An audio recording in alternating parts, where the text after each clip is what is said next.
Ciao, mi amore.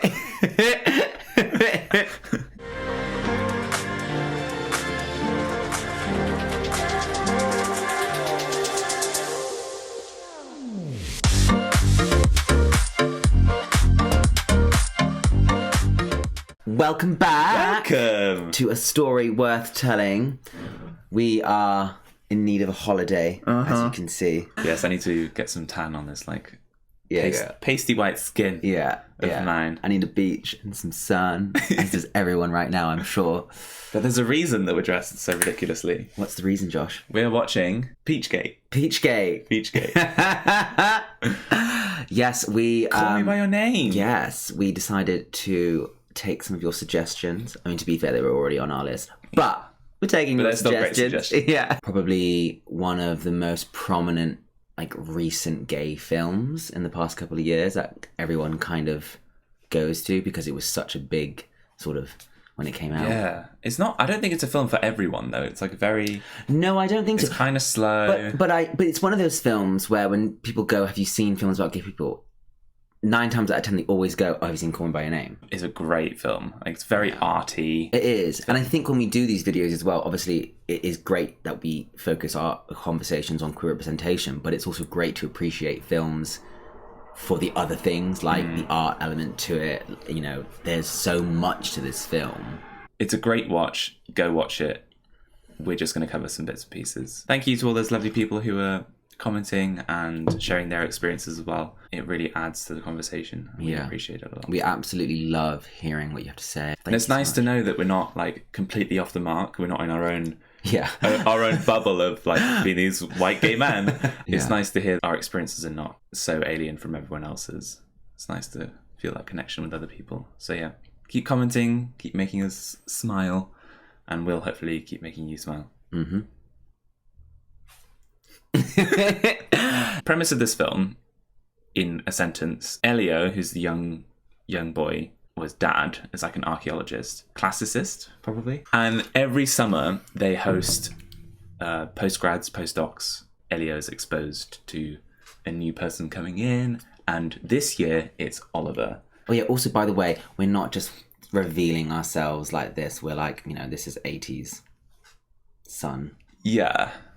We want to like imagine yourself in the south of France in a peach orchard. Italy. Oh, it's Italy. Oh fuck, it's Italy. Or is it France? No, it is Italy because they go to Lake Garda, don't they? Yeah. Ciao. Let's get into it. Let's do it. Yeah. So what do you do around here?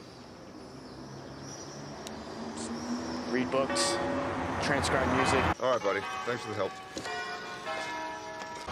All right, later. Okay, so the reason I asked us to watch that is that is the first time I think that this kind of power complex starts between the pair of them, where Oliver is very much like in control, like he's dictating where they're going, what they're doing, when Elio's allowed to come with him, and he says later, and that keeps coming up a lot. It's very like nonchalant. It's very like later. Yeah, I see that. It's interesting because throughout the film, like, I see this film as basically 2 queer people at different points in their life. Elio's trying to understand his sexuality through Oliver, who may or may not already be there. And so I get what you mean. There is a power thing there because there's one person who is kind of far more confident and the other person who is literally just like coming into like... And it's an interesting way to kind of like frame something in a story. Perfect timing. What's the matter? You all right? Huh? Trust me, I'm about to be a doctor. Feel that. Right there? It's too tight, man. He needs to relax. Later. I see what you mean. Yeah, that later thing keeps coming up. It's a very like physical film. Like there is a lot of that going on. They spend a lot of time on kind of imagery, and they hold a lot of scenes for like long enough so that you're like, okay, that's important. And the like arm grasping his shoulder there was like one of those. I think for me, it springs to mind when I was certainly 17 and in the closet, and kind of any form of... You touched me.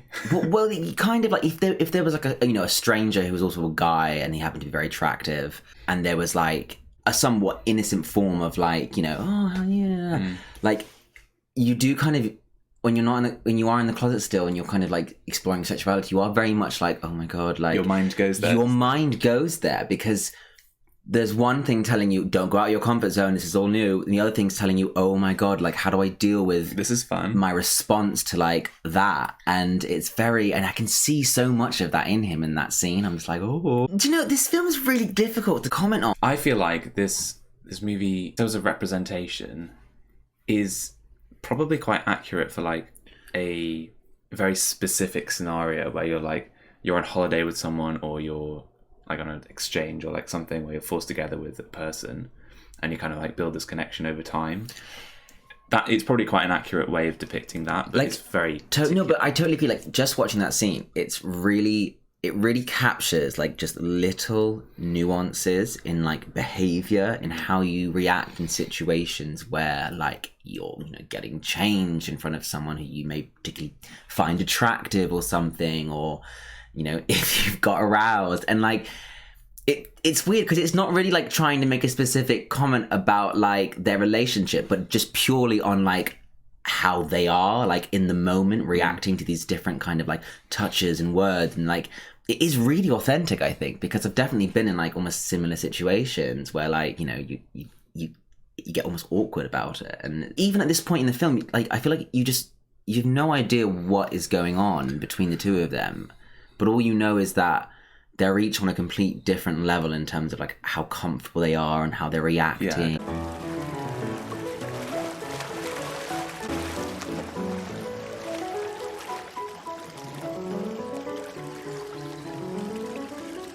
Elio, what are you doing? Reading my music. No, you're not. Thinking, then. So I like this scene because there's so many moments in this film where like they're just shots of Elio and his face and like him in a moment, and they're completely silent. But all those times, all I want to think about is actually he's probably thinking of a million things. There's millions of voices going. So even though like the shots are like quiet and you're just looking at him, in his head it's so loud. And I feel like, again, it brings me back to like 17-year-old me not coming out and having everything going on up here, being like, oh god, I need to work it out. Like so many voices, kind of like, what am I doing myself? Like how? And then also just in reality, kind of being that person in a room where you're shut down. You're shut down. You're quiet, and because you're all in your head. Yeah. And it's really, I think Timothy does a really good job of kind of like capturing that young person having to come to terms with their identity. The direction is without excellent. In their head and without talking about it. You know what I mean?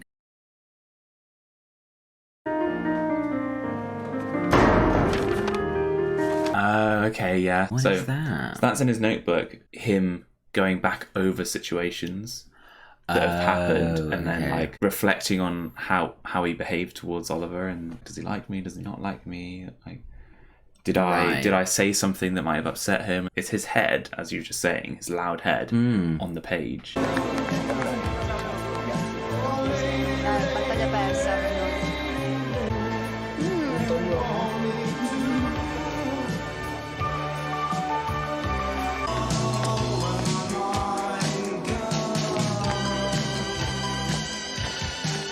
Great music. They did.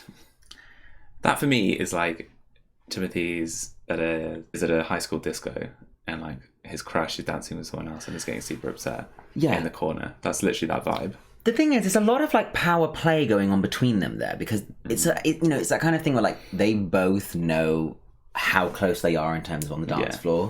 And they're both dancing with girls. Yeah.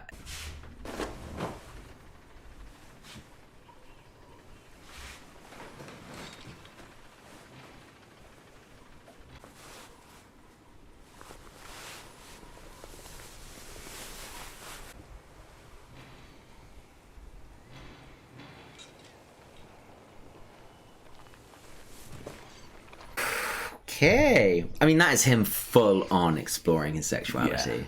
Like, getting all up in those smells. did you ever sniff any pants? No. No, neither did I. I need to check if they were clean. But I can relate to that kind of curiosity, you know what I mean? That absolute curiosity of things. Again, it's like there's so many things going through his head right now. And it's all silent again. This is all just like... Yeah, completely silent. It's great to have a film, an LGBT film, that kind of can communicate a story without having to use like words and voices. Like you can just watch something very... Well, yeah, because it's nice. It's like, it's another form of art that kind of tells a story. And sometimes you don't have to have like long pieces of text that, you know, are talking about how we're feeling and someone, you know, saying something. You just have to watch someone in a moment with a pair of briefs. That's true, because so many queer films have like a gay best friend, or like basically a vehicle for the plot so that he can communicate his feelings to that person. Absolutely. And here they're doing it just by like physical things. Yeah, they're doing it through touch. They're doing it through, you know, all these other elements and feelings. Yeah. Because it's silent and because it's not dialogue based, it's almost like a blank canvas where you can put your own experiences and your own thoughts onto it. You're able to associate with it because you can put your own feelings into the mind of Elio.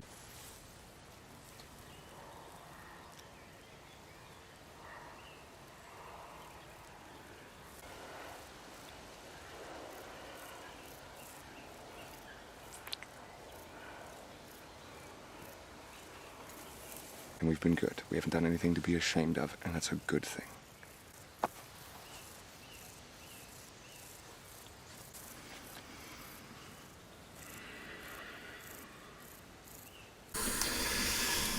Ooh, Nelly. Ooh. I don't know how to react to that. It's weird. Yeah, I think there's basically undertones of this imbalance of power in their relationship, for sure. Oliver's like the one in control all the time and is basically dictating when and what happens, and Elio's just kind of along for the ride. He's like a little lapdog being like, is it time to play now? You can't watch this film and ignore the fact that obviously he's 17 and Oliver's a lot older. Kind of go through watching this film with a reserving thought of, "Ooh, maybe this isn't right." And Elio's incredibly naive, and I don't know if I would be as confident as Elio is at that time, though. Like, just throwing myself in there, and wanting to find these things out. As soon as Oliver like lets Elio in a little bit, and there's that glimmer of hope, I think it's all over. Like, Elio just knows that he can push it and push it and push it and not like get backlash. Yeah. I forgot that there's kind of like a religious element, and like he's talking about, oh, we've been good, we haven't done anything yet. Like, we have nothing to be ashamed of. Like, I didn't realize that was in here as well. But that's a very common thing for people who aren't out or comfortable yet. Not.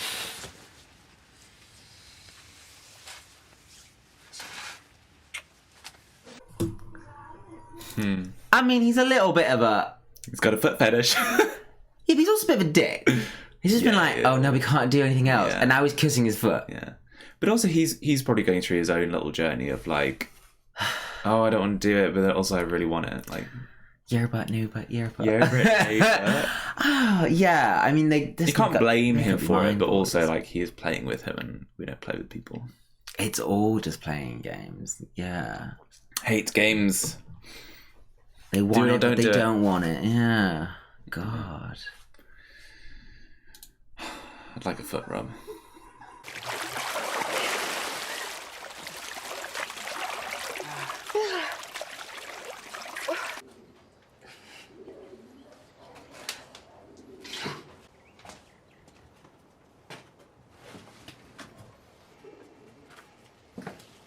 Another example of things not being set in the spectrum of sexuality. And when we're showing queer representation, we don't necessarily have to make assumptions about... Very true. similar to Love, Simon. You Yeah. know. You okay?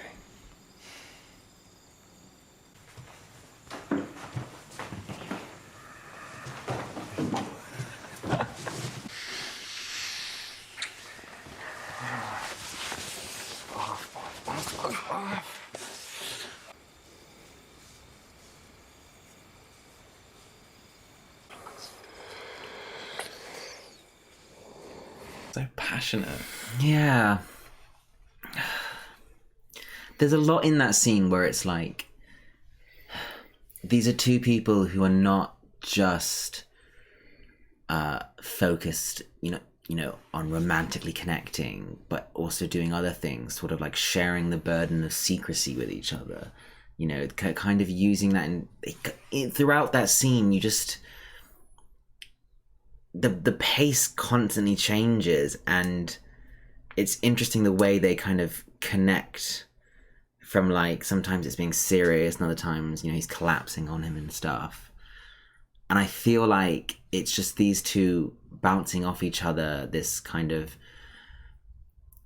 this lust that they have for each other, but also like this sort of hiding that they also have to do, and this sort of, the confusion in their head that they're kind of just, you know, letting each other hold each other up with. And it's interesting to watch. It's not like any kind of love scene I've seen before.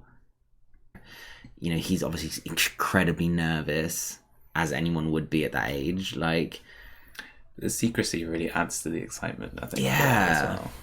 and it's always filled with like, there's so many like questions and answers in this film being asked all the time and answered. And it is kind of like, you are just exploring their identities, or Elio's identity, with him at the time. And it's done really well. It's a really good way of representing a young gay boy's, you know, journey. It is just questions, and a lot of times no answers. That's obviously first time they do the "Call Me by Your Name" bit. Is that like a sign of commitment and association, or is that like ownership? I or honestly is don't it know just what that is. just their own little cute like vibe going? But I would have taken it further. I'd be like, Stacey. Barbara. It's also the one moment where I look at Elio in that scene, and I see him, almost his inner reflectiveness, just his thought be really, really calm. Like when he's just lying in bed afterwards. It's the first time where you don't see Elio kind of lost in thought. He seems so peaceful in the film. That's really true. I remember my first time. For me, it was like, oh, there's a lot more questions still to go, but also it was like, A lot of things have been answered. so many things have been answered. Yeah.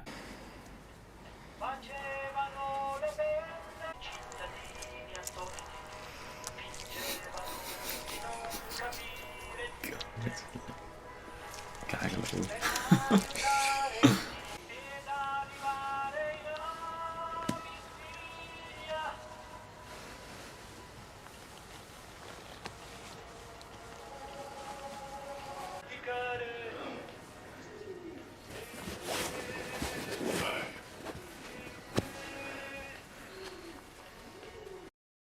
Well, we've all explored.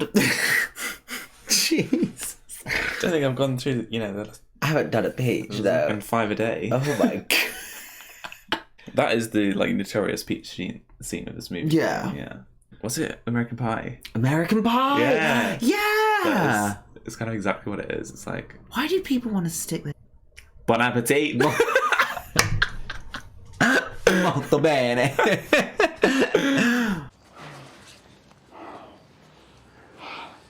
It's this way, come on! Come on. You're missing it! Come on! This, you are...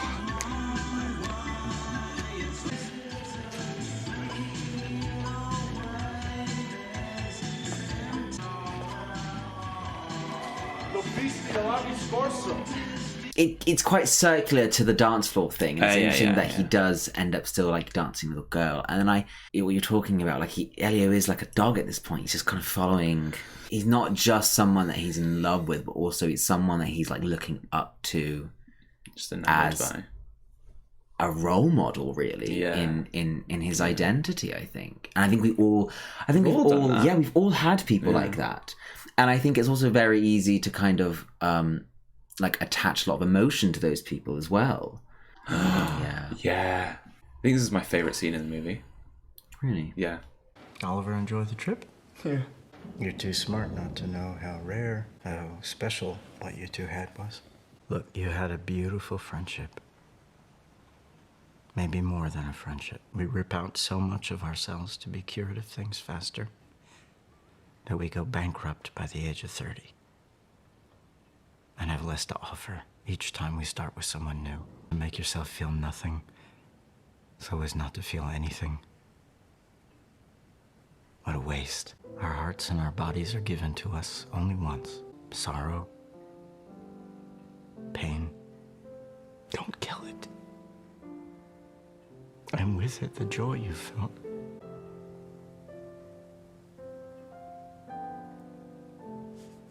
It's such a beautiful scene.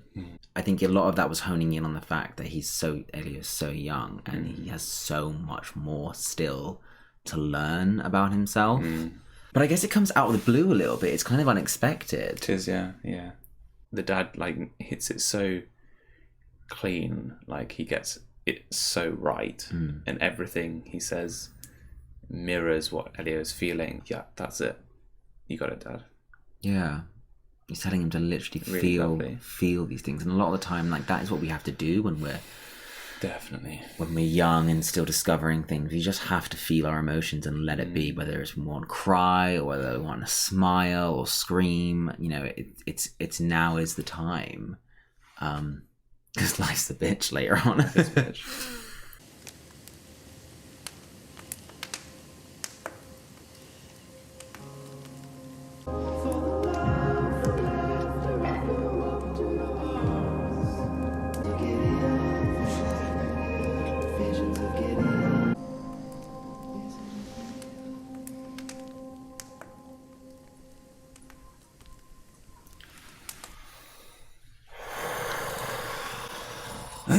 I remember when I literally watched that the first time. Yeah, absolutely. It's probably one of the most memorable endings to movies, I think.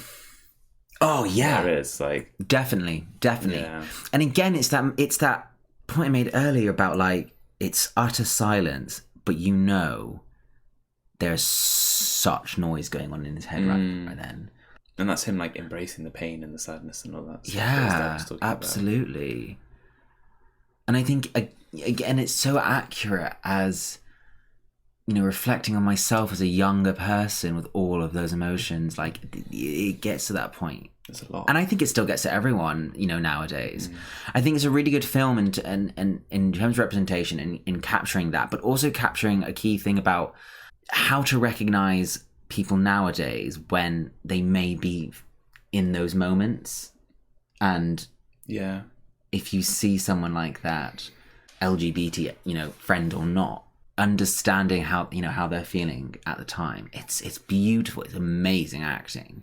I mean, finding love as a queer person and understanding it as well is an incredibly challenging thing. So much to navigate. Yeah. Whether it's in ourselves or whether it's with the other person or whether it's other people's opinions of society, both of us. Yeah. Family, friend, And that stuff does just play havoc on our mental health. I think mental health in the queer community is so important right now. Yeah. For me, this film does a better job than Love, Simon did in terms of really getting into what that psyche is for a young queer person.